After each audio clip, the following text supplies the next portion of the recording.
जब राम वन को गए थे तब राम अपने साथ क्या लेकर गए थे और वन जाने के अंतिम समय में राम ने अपने पिता दशरथ जी से क्या कहा था। अयोध्या नगरी में ऐसा क्या था जिसे राम अपने से दूर नहीं करना चाहते थे। तो इस प्रसंग को जानने के लिए वीडियो को अंत तक पूरा जरूर देखिए। जब कैकेयी के भाव में कुछ परिवर्तन न हुआ तब अपनी प्रतिज्ञा से दुखित राजा दशरथ ने रोकर और दीर्घ श्वास लेकर सुमंत्र से कहा, हे सुमंत, रत्नों से पूर्ण चतुरंगिणी सेना रामचंद्र के साथ जाने के लिए शीघ्र तैयार कराओ। गाने वाली वेश्याएं और धनवान बनिए सेना के साथ जाएं। जितना धन और अन्न मेरे यहाँ है वह सब रामचंद्र के साथ वन को भेज दो, जिससे ये तीर्थ स्थानों में पूजा करें, ब्राह्मणों को दक्षिणा दें और ऋषियों के साथ सुखपूर्वक वन में निवास करें। महाबाहु भरत अयोध्या का राज लें। तुम रामचंद्र के साथ सब आवश्यक सामग्री भेजो। महाराज दशरथ के यह कहने पर कैकेयी बहुत डरी। उसका मुंह सूख गया और गला रुंध गया।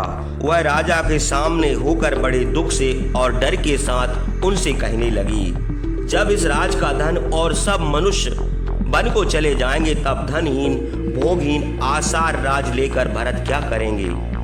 निर्लज्जा कैकेयी के यह कहने पर राजा दशरथ ने उससे कहा, दुष्टे, तूने जो कहा है वही मैं कर रहा हूँ। राम का वनवास और भरत को राज दे रहा हूँ।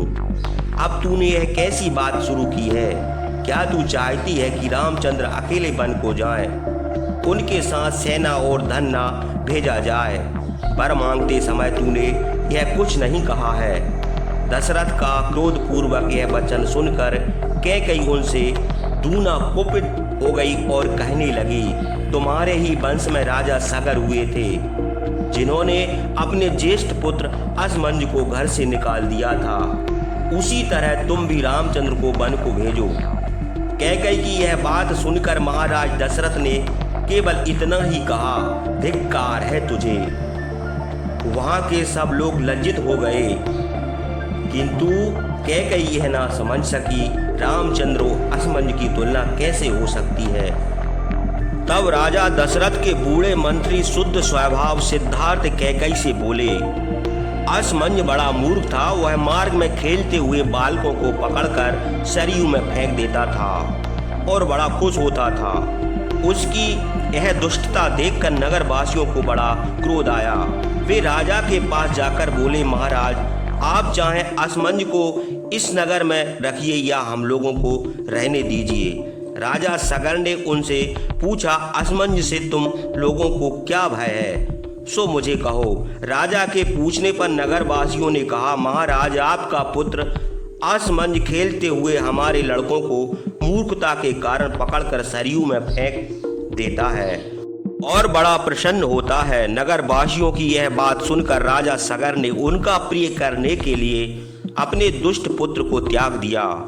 उन्होंने अपने नौकरों को आज्ञा दी कि उसको इसकी स्त्री के साथ रथ पर बैठाकर जन्म भर के लिए नगर से निकाल आओ। असमंज वन में अपनी जीविका निर्वाह के लिए कुदाल और टोकरी लेकर पर्वतों और दुर्गम वनों में मारा फिरा और उसे अपने पापों का फल भोगना पड़ा। हे देवी, धर्मात्मा राजा सगर ने इस कारण से अपने पुत्र को निकाल दिया था। भला रामचंद्र ने क्या पाप किया है जो उसी तरह निकाल दिए जाएं। हम लोग तो रामचंद्र में कोई दोष नहीं देखते हैं। जिस प्रकार चंद्रमा मलिनता नहीं है उसी प्रकार रामचंद्र में पाप का लेस नहीं है। यदि तुम रामचंद्र में कोई दोष देखती हो तो बताओ, रामचंद्र दोषी हैं तो अवश्य निकाल दिए जाएं। यदि देवराज इंद्र भी अच्छे मार्ग पर चलते हुए सज्जन पुरुष का त्याग करें तो उस धर्म विरुद्ध काम करने से उनका भी तेज नष्ट हो जाए। हे देवी, इसलिए तुम रामचंद्र के अभिषेक में विघ्न न डालो। हे सुंदरी, संसार में अपनी निंदा न कराओ।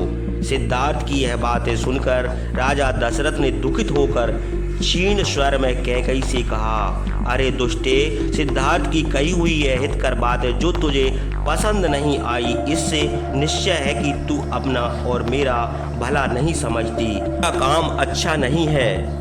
आज मैं भी राज्य, धन और सुख सब त्याग कर रामचंद्र के साथ चला जाऊंगा। भरत राज करे और तू इच्छा अनुसार सुख भोग कर। सिद्धार्थ की बातें सुनकर रामचंद्र ने नम्रता के साथ राजा दशरथ से कहा, राजन, मैंने भोग की वस्तुएं त्याग दी हैं। वन में कंदमूल फल खाकर मैं अपनी जीविका करूंगा, इसलिए मेरे साथ किसी के चलने की आवश्यकता नहीं है। जिसने हाथी का दान कर दिया वह हाथी देकर उसके बांधने की रस्सी से क्या प्रेम करेगा। महाराज, जब मैंने भरत के लिए राज छोड़ दिया तब मैं सेना लेकर क्या करूंगा। अब आप मेरे लिए बतकल वस्त्र लाने की आज्ञा दीजिए। रामचंद्र ने नौकरों को आज्ञा दी, जाओ कुदाल और खांची ले आओ। मुझे वन में 14 वर्ष तक इन चीज़ों की जरूरत रहेगी।